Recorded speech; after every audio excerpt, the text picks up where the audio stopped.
آمن الرسول بما أنزل إليه من ربه والمؤمنون كل آمن بالله وملائكته وكتبه ورسله لا نفرق بين أحد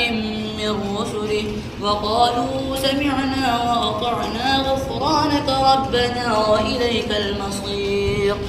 لا يكلف الله نفسا إلا وسعها لها ما كسبت وعليها ما اكتسبت ربنا لا تؤاخذنا إن نسينا أو أخطأنا ربنا ولا تحمل علينا إصرا كما حملته على الذين من قبلنا ربنا ولا تحملنا ما لا طاقة لنا به واعف عنا واغفر لنا وارحمنا أنت مولانا فانصرنا